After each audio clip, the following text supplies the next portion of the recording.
So hello and welcome to a new episode of our Top Jobs podcast, dedicated to shining the light on the coal phase-out efforts as they are currently being implemented across Europe. Today you find us in Poland, a country which doesn't necessarily spring to mind as a champion of green energy, given the fact that among the EU countries it has pledged the most distant horizon for shutting down its dependence on coal in 2049.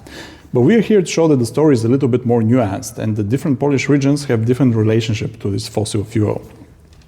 With this aim in mind, we headed to the small city of Konin, located in the center of the country.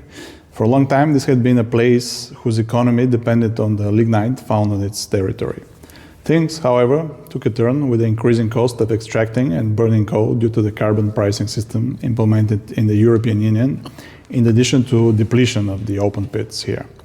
A decade ago, the ZE PAK group, an energy company, employed 10,000 workers in Konин. These days, that number has drastically shrunk to about a quarter of this, with the last coal pits around here at Tomislavice scheduled to close down next year. ZE PAK is still operating local power plants. One of them had the distinction of being the oldest brown coal-fired power plant in Poland. And it has been converted to work with biomass.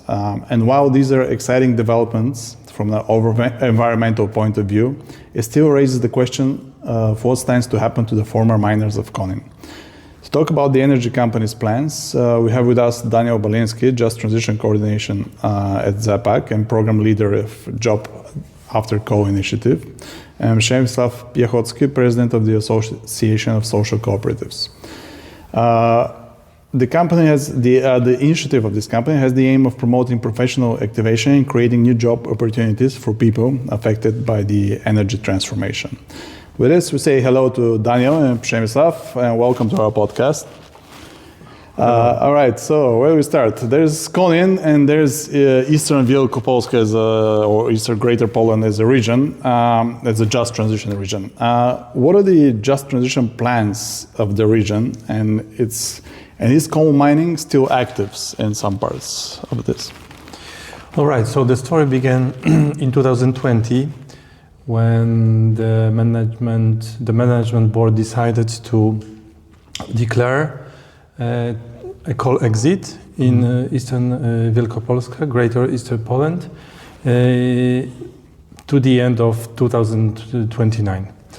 However, the plans changed within the last 2 years, and finally, as you said, we are gonna shut the last power plant unit fueled with lignite next year, together with the last open pit operating in Tomislavice. While the new strategy was declared and communicated broadly to the stakeholders, the new entity was set up, PAK, Polish Clean Energy, kind of a special vehicle within which the several number of special purpose vehicles related to development of new clean assets started to be developed. So for the moment, you can compare the situation in 2020 to 2025. So while in 2020 total assets of lignite units were above 1 gigawatt. Now we have the latest unit operating, 474 megawatts. Last 2 units known as 200 megawatts were shut down in December last year. And now, since the development of renewables started, within the portfolio we have mainly wind and photovoltaic projects under development, some of them installed. In total, the value of them is similar to lignite in 2020. So 1.2 gigawatt. Okay. So that's the story. That's a good positive development. It seems that Konin has the ambition to be kind of a pioneering city in the Polish context, as I understand it. What are the obstacles lying ahead for the green energy and for the economic transition here? What would you say what the biggest obstacles that stand ahead of the initiative? Konin is a medium-sized city, around 70,000 inhabitants, and the whole city developed thanks to the mine. And actually the lignite discovered in here, and the history is around 80 years in total, and due to that within the city we have only monoculture of industry. Everything what developed in here for those 8 years was related to the mine and the production of energy from lignite.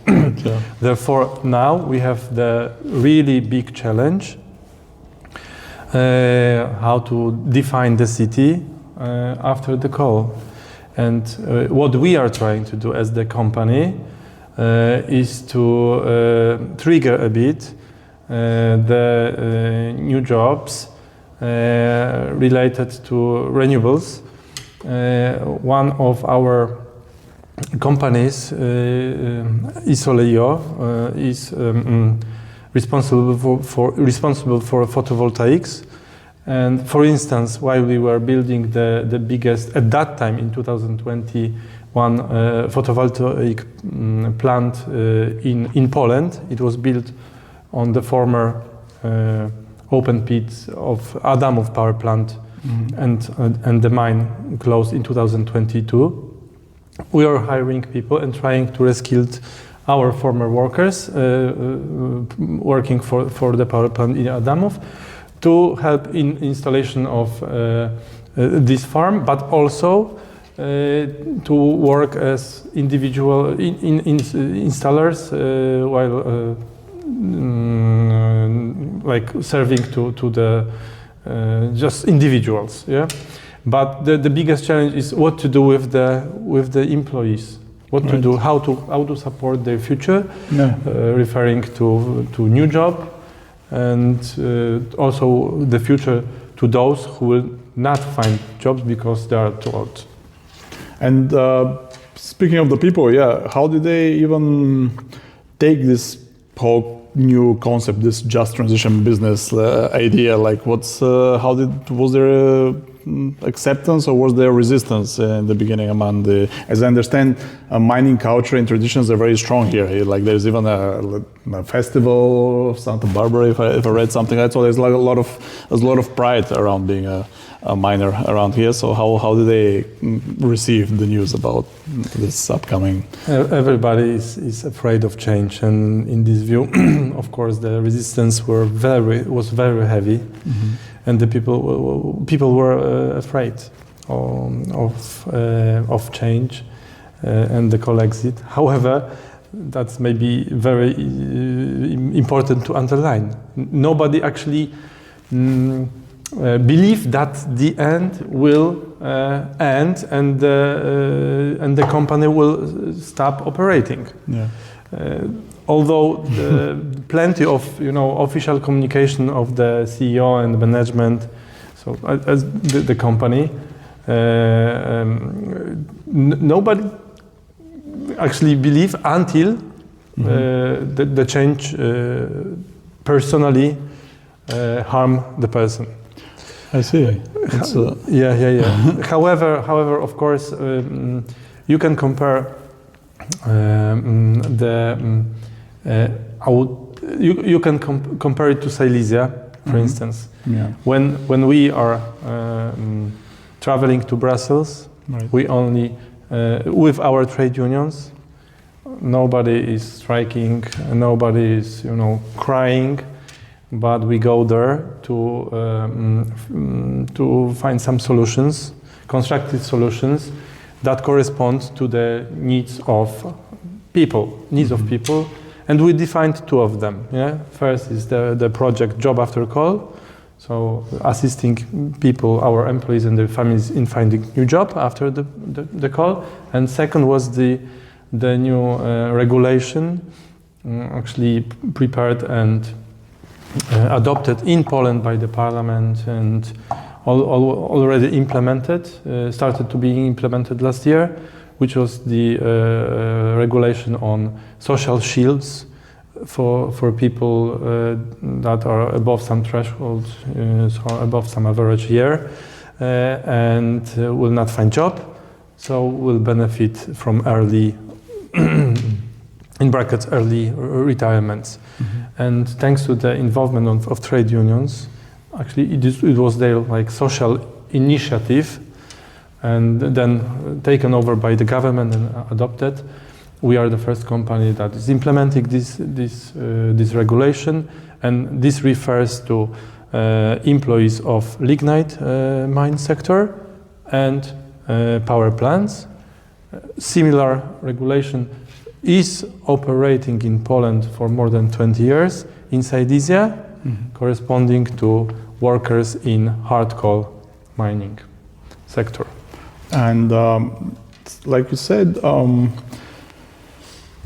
speaking again of the people and their acceptance of the reality, how hard is it for them to what I'm trying to say is they see obviously that the mines are closing, like they've obviously, when you go back to the 80s and 90s, there were many more people employed in that sector and a lot of mines were working, and now they see the last one is scheduled to shut down next year. So they can see with their eyes, and their friend, even if they haven't lost their job yet, they can see that it's on the way, it's waning down, the whole, basically, in a way, transition has been happening, I guess, for a while, but they could probably see that it wasn't just transition. It was just a transition was happening regardless. And in that sense, do you think the just transition mechanism and the funds coming from the European Union, is it coming a little too late for this to make a difference, or is it right on time for this region? To be frank, I think that there is much more to be done to encourage people to believe in just transition, because my experience is that it is not well communicated in simple words and not communicated in the way that people can feel safe, that their future is safe. Usually you may notice a lot of expertise, advertisements and popularization articles, media recordings of politicians that speak about just transition, but behind that there is not too many evidence that the good projects are implemented and financed from just transition. And in my view, we would need to seek more involvement, even of the representatives of the European Commission in the local communities, but not in a remote way, through the windows and presentations and presentation, but locally. To actually underline that what the vision behind the vision of the European Commission, there are also some clear and concrete evidence that people won't be left behind. And although politicians say that nobody will be left behind, I can see clearly that without our direct involvement as the employer, we wouldn't have the program. We wouldn't have the resolution, the regulation, and probably our people would be left behind. And I dream that each coal region have a person that we have here, Alicia Messerschmidt. She's a leader from the trade unions, energy and mining unions in here, in Konин. In total, actually, she represents 14 trade unions. She's brave. She knows what she wants to achieve, and she can do it. Thanks to that, she managed to bring here, for instance, Franz Timmermans, or to go to Elisa Ferreira, to the former commissioner, and other commissioners, for instance, to have their acceptance for state aid under the regulation of this early retirement. And without her, actually, we wouldn't do too much, because employer is not seen also as in objective way. Yes, because people see it as a big player that want to have some benefits. No, in here we really take care of people and want to help them. But we need strong trade unions, and we need to have their strong involvement in the dialogue. They must be strong partners and real partners. So how did you? Yeah, because let's talk a little bit more about the trade unions, because I think that's a very Polish thing in a way, given the history here that trade unions. I mean, everybody knows around the world about solidarity and the history of the trade unions, and they've played in Poland. So it's no surprise that I guess even in an initiative like this, the trade unions would also have a strong role. Like, so how did you? What was the decision like here? Like, were they proactive? The trade unions themselves, they said they want to be involved in this. Was it like, or was it the company said that they would like to have a multi-partner like stakeholdership with the trade unions? Like, what is the role, the space that they create here? Maybe here in Eastern Wielkopolska it was different than in other Polish coal regions, because here, although the companies, the mine and power plants, were in state assets hands for the 70 years, last 14 years. Are under the private. It was privatized 14 years ago. Private supervision. So maybe that's kind of a indicator, or that is I would say valid. And if the company declares that the direction to regarding coal exit is taken, it's gonna be implemented in comparison to state-owned, companies in other regions. So once the elections are, new elections are organized, the direction may change. So here, the trade unions knew that they have to do something, and they were active, but they approached the CEO, the management, and asked what the company will do. And thanks to that, there was the common cooperation to ask the authorities to support with the project related to finding new job for workers. And that was the trigger. However, it's not easy to take another step. So the most difficult is the way of communication, because the language of structural funds, cohesion policy, just transition procedures is too complicated even for the experts. So in a way, doing it alone, even any one just body organization is not enough. It's better to approach it as a team. I suppose it's a teamwork. Exactly. And specifically for ZE PAK, though I understand it's like it's initiated this energy like towards renewables at the end of 2020, or was it? Yeah. Right. And what motivated this? I mean, it's kind of probably obvious, but how has the European Green Deal influenced this decision, or were there other kind of factors in this motivation? How did it start, like the idea to? I think it was the ambition actually of the owner. So on one hand, on the other hand, it was clear schedule of net zero objective of the union. Right. So it was only the.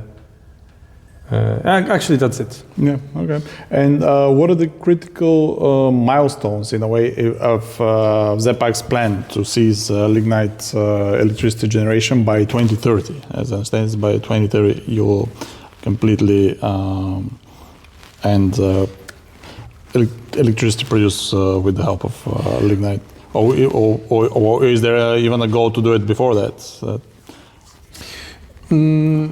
The strategy was clear to shut down power plants fueled with lignite within a decade and install actually to develop the portfolio of renewables of the similar capacity or even higher. And since then we started to develop projects like photovoltaic power plant, for instance, in Brudzew, so on the post mine areas. I mentioned that near Adamów power plant, closed in 2018, and the mine closed in 2020. At that time, it was 70 megawatts total installation of the power plant. But apart from the project that we developed by ourselves and built with our workers, we started to buy projects ready to build in the region and all over Poland. But the big ones. So now we have, like as I said, in total around 1.2 gigawatt of projects. Out of that is around 800 megawatts in wind, and we are still working on. We are finding another, but maybe it's worth to mention a very important project, which is the project to develop the gas power plant on the area of former Adamów power plant, so 60 kilometers from here, from Konin, because that's actually the only company that can offer some jobs. So if you compare to jobs created under renewables in wind and photovoltaics, it's just few you can create. On the contrary, the gas power plant here in Adamów will offer more than 100 jobs. And we planned to retrain our people and move them to these power plants. And what is and right now we're and let's talk about the other two power plants as well. Right now we're in the Pantnov one, which is the one that's still the last one operating still with lignite. However, what is the plans? What is the plan for it? What's planned for this? For this power plant, in the future, after the mine shuts down and the lignite production ceases. Okay, so once the power plant is closed, there are also some expectations to develop the nuclear power plant in here. Here, right? Yes, here, yes. Wow, that's interesting. That's interesting. That's the project that was developed in cooperation with Koreans, KHNP technology to install here 2 units, 1.4 gigawatts each, and we did a lot of documentation, and of course it's very complex and long development project. So it was prepared with the cooperation of the former government, but after the election, compass, I would say, indicated opposite direction. So it was difficult to follow the former government's direction. So the project when was frozen. But at the moment, there's a official communication that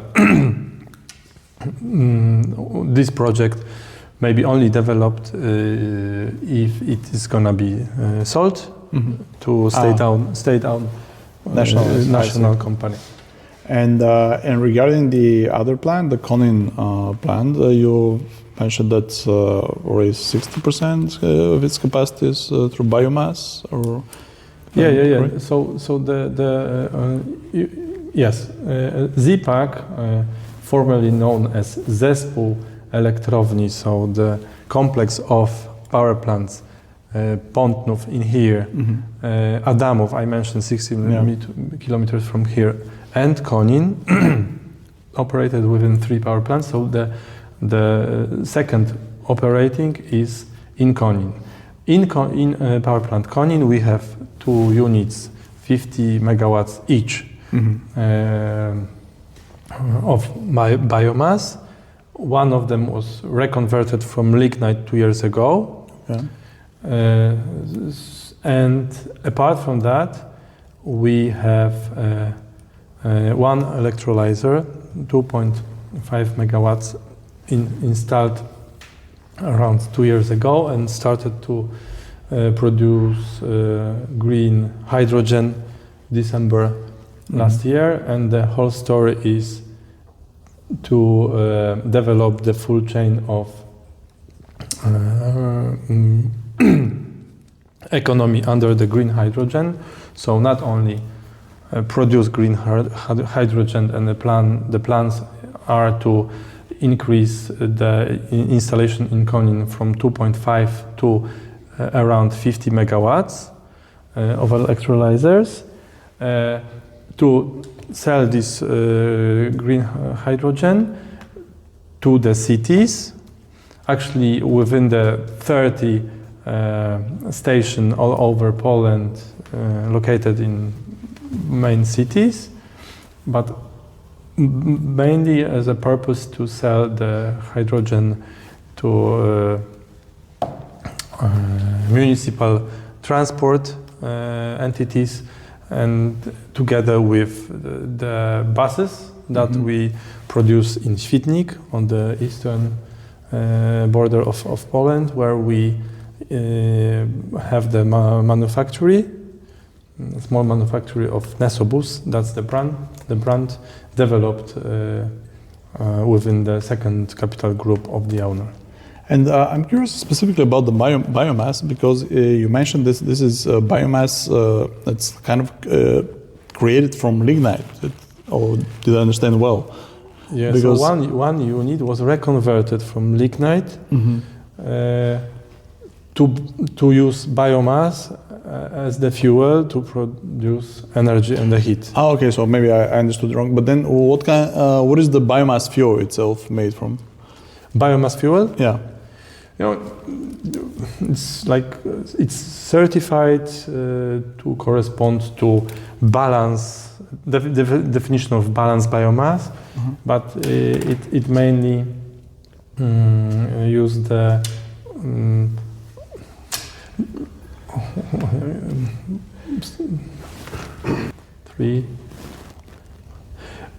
So the biomass units use the leftovers from the wood production. Yes, actually we buy it. Okay. So it's like wood pellets, maybe. Yeah, but not the big logs, but the leftovers plus specific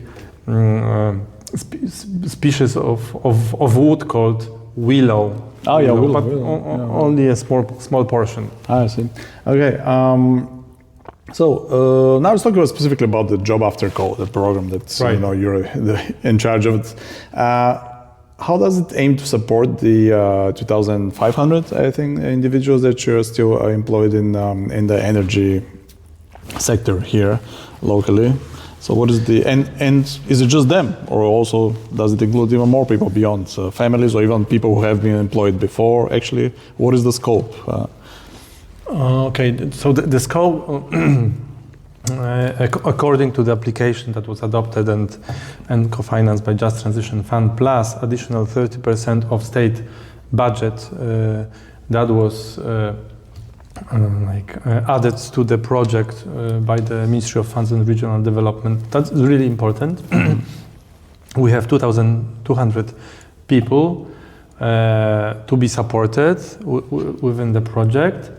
And the project is open not only to our workers, and in contrary to European Social Fund that in the past,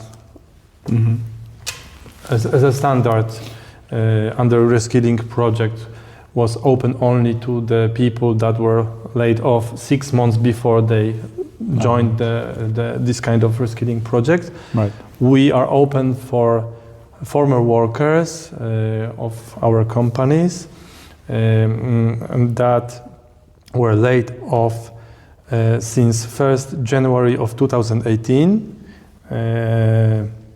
So that's equal with the date while the first power plant was shut down in Adamów. Okay. But apart from that, also the families of those workers can use and take part in the project as individuals, because, as I said, the monoculture of industry here in Wielkopolska, dependent totally on our companies and the mines and energy produced from lignite, harm the whole region.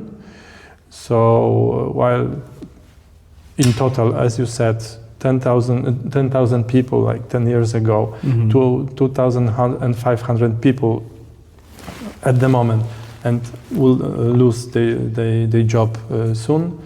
We want to support people with money to have a job. Yeah, the scope then, the ambition of the project is much larger than the 2,200 direct individuals. It's when you include their families and former workers, and specifically for the former workers, I guess it's they're welcome to apply at the project for its beneficiaries, even if they have already found other employment, or is it if they're currently unemployed? No, they can look for another employment with the use of the money that can be spent on specific instruments as incentives for new employers to hire them. For instance, not only trainings and the much bigger threshold of money that can be spent on that purpose. So in around 10,000 Polish zlotys for one training is quite a lot. So it's like four times higher rather than the standard in the past. New employer can take benefit from having the salaries of the person that he or she can hire for 2 years. And so he can refund the salary of the person for the first 2 years? For the first 2 years from the project, and also spend some money for the preparing a new position for the person. So around 40,000 Polish zlotys for that purpose. But of course, there are some other specific type of supports, like coaching or specific service, which is ensuring that the person will continue new job. Mm-hmm. So the operator is staying, and his advisor is staying with the person hired at the new position for at least a year. Mm-hmm. Yeah, okay. As a support. And before the hiring itself, you mentioned there's a training. There are training programs that you finance. And I know earlier you mentioned when we were discussing the full name of the project in Polish that it has two pillars. One mm-hmm. is about the road to find a job, and the other one is for people who are interested in creating their own. Exactly. Self-employment opportunities. Yes, so can you tell us more about how that's these two pillars? That's the second path where people can set up their own individual company mm-hmm. And do what they know, what they can. For instance, there's a lot of specialists, like hired in power plant. So. Right. They will find the way to, I hope, to create their own business. To create their own business. That's one example. But they can also do it within a groups of people, mm-hmm. and for instance, choose the way to set up social cooperative. That's also a way we encourage people to do, right. Because they will have they will be embraced with a specific additional assistance. And speaking of, I guess, the social cooperatives and social entrepreneurship, we can turn to Przemysław to tell us a little bit more about this. So, Przemysław, even before we get to the benefits of the project, what is social economy and what is social entrepreneurship? Like, for many people might not even be aware of these terms. I think that at first, I think it's worth to say that the Eastern Wielkopolska is famous for the energy production, yeah. But from another part, is also famous for the social economy. Oh, really? Yes. In almost all local communities, there is a social enterprise or social cooperative who provide crucial general interest services.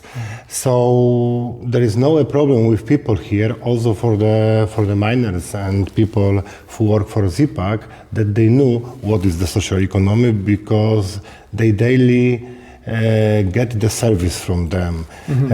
And the social economy is a collective economy when the people can get together because, for example, there is the people who don't want to lead business only by themselves. Right. So this is another idea where the people can get together, can, for example, establish a social enterprise by 5 persons. They can combine the skills, the abilities, and they can provide the services on the open market. In Wielkopolska, we have many community-based social enterprise which provide those services, and because of it, you can see that it creates the local economy which works for everyone, not for the few. So this is the idea how the social economy can make a difference on the local level. So this is different from, let's say, a partnership where people get together to create one business. This is more like each one having their own business, but getting together as a chain, as a value to provide more value to the community. It's kind of like they work they synchronize maybe in a way. Is that how I understand what being social entrepreneur is about? Yes, exactly. If you establish the company, the regular company, you're only thinking about the profits. Right. If you establish a social enterprise, of course, the profits are important because this is still the enterprise, but the social aim that you can make a difference on the local level, that you can provide crucial services to the local community, or many others. You make a difference and you put, as you mentioned, the value into the community, and this is the most important part of the social economy, which works in the Wielkopolska voivodeship. And how did the idea of specifically the job after call program come about, that hey, we should work on this specifically, because as you said, there's already a legacy, a tradition of people are used to and this kind of thing. So it was, I guess, was it spontaneous that people decided, well, we should include this when we speak about creating jobs and creating businesses. They should be minded like oriented in a social aspect. Was it? Is it how everybody agreed? Like all the company and the authorities, everybody had an idea that they should go for this, not just encourage normal or like regular business creation, but like rather it should be social entrepreneurship. Is it so?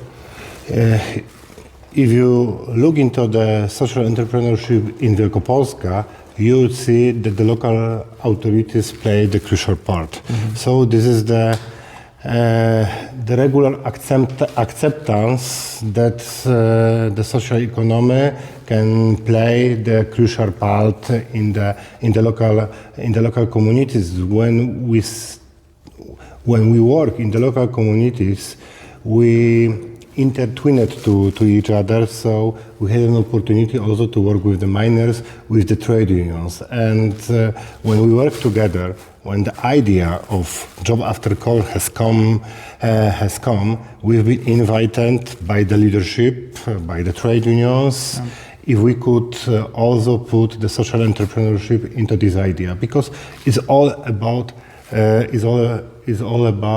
to have a possibility to choose. As you mentioned, in job after call, you have the two pillars. Everyone can get a job in the other company, but there is also the second pillar when they can create their own enterprise, and this is the idea what many people can take.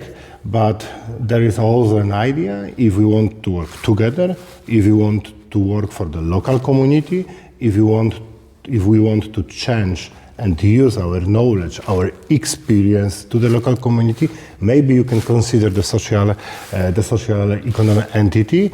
And when we work with the people have the whole spectrum which way to choose. And there are some people who want to establish a social enterprise because they want to take care about the community, about the environment, and they want to use the experience to work for the communities and also to continue working and the working profession. And can you give us one example of such a social enterprise that has been created with the help of the Job After Call program? I think you will have an opportunity to talk with Sebastian, the CEO of a social cooperative which is called Sad Industry. Okay. It is established by the people who work for the workshops.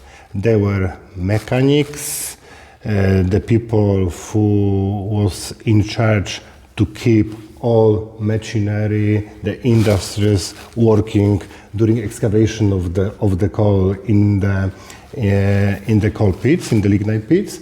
Now, because the excavation is about to close, they decide to establish a social enterprise, a social cooperative. From another part, they've got a huge support from the former employer, the ZE PAK, because they had the opportunity to give some services to the ZE PAK from another part. But of course, they could go to the open market to provide services to the local agriculture, because of the NATO base close to the headquarters of the social enterprise. They provide some services into the security area, and of course they are open to have services on the open market. So the first social enterprise was established by former mechanics and people who were responsible for keeping all machinery working. And so they can become like kind of contractors. They'll do their work, like you said, with a NATO base, but also with ZE PAK as well. They can keep on working. So exactly. Their former employer can now become kind of like their client in a way for their services. Yes. Yeah? Oh, okay. Yes. All right. Yes. So it's reinventing the relationship. Yes, exactly. Perfect. That's great. Since this is currently still a fresh project, it officially was launched in September last year, as I understand. And what are the benefits that any person approaching it can expect to receive? It is directed to the four group of the people. The first group is the people who work in the ZE PAK, and if they would like to quit, they can get all the support from the project. It is also directed to the people who work in the past for ZE PAK, and for those group, it was sent 5,000 letters to the people to know about the possibilities and opportunities of the project if they would like to get into the project. There is also a third group. The third group is directed to the people who work for the whole industry of subcontractors who work for ZE PAK. So everyone who used to work in subcontractor and the subcontractor had to close the job because of the just transition, they are eligible to the project too. And the final group of the people are the families of the people who work for ZE PAK or who work in the past for the ZE PAK. And there is general amount of money which is dedicated to all people who come to the project. It is approximately 40,000 euro per one person, which people can get. For example, the 70% of this amount they can get for investment. For example, if they want to establish an enterprise or the social enterprise, they can buy for this amount of money the investment, like the machinery, like investment in the building, in the infrastructure, which makes them possible to compete on the market. Mm-hmm. But we have also another part of the support that the people can get money for paying the bills, for I don't know how it's say in English, wsparcie pomostowe. And from another part, they can get financial support for utilities and for providing day by day their businesses. And for example, if they decide to establish a social enterprise, the collective enterprise, if they decide to establish, for example, the 5-person, you can get 200,000 euro per one enterprise. If you would like to establish more job places, you can multiply this amount. But there is the limit. There is the limit of public aid that we cannot establish bigger enterprise than 8 persons, 8 person at this moment. But we are working hard in the European Commission and in the Ministry of Fund and Regional Policy to extend this amount, but at this moment we can establish only an enterprise maximum to 8 persons. All right. So is there also, in addition to that, to the financial aid, is there some kind of a career guidance or counseling or that they can get? in the project, we are making an ecosystem that the people can get, that the people can come and get all required knowledge to establish and to continue their own businesses. So people can get unlimited access to the consultancy, and the consultancy is in the subject of marketing, management, working condition, financement, bookkeeping.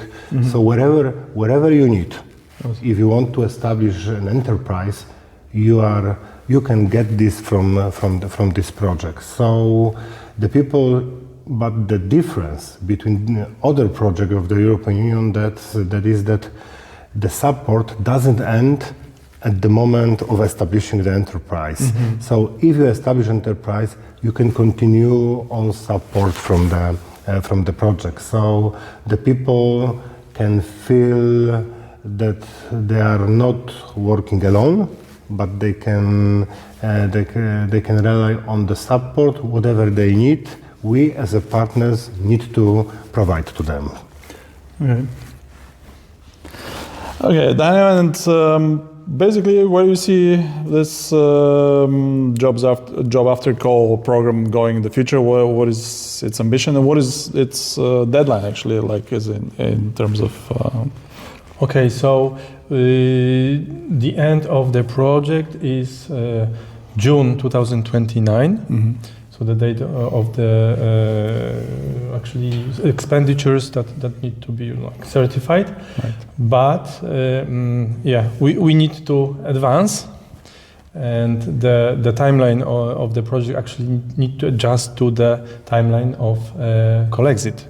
So probably the highest amount of people that will enter into the project will be next year. And for the moment we have 250 participants. Some of them already has new jobs, as Przemek mentioned. Yeah. In total, 52 million euro to be spent. So this is ambitions, and maybe one more thing is that for the moment 250 is not bad, but the operators are already well prepared to embrace with the support of the highest amount of people that will join the project. And we also as employer do a lot to make the information spread all over, and that people will believe that this is the real and project that will really help them. So we send a lot of letters. We do the open days in mine and in the power plant, and that's it. Perfect. Thank you to both of you for talking to us today, and we'll be following how this project develops, and I hope it will turn the fabric of, the entrepreneur fabric, the local one in Eastern Wielokoposka and in Konин, and it will serve as a good example as well to other European regions. Thank you so much. Thank you very much, Vincent. Bye-bye.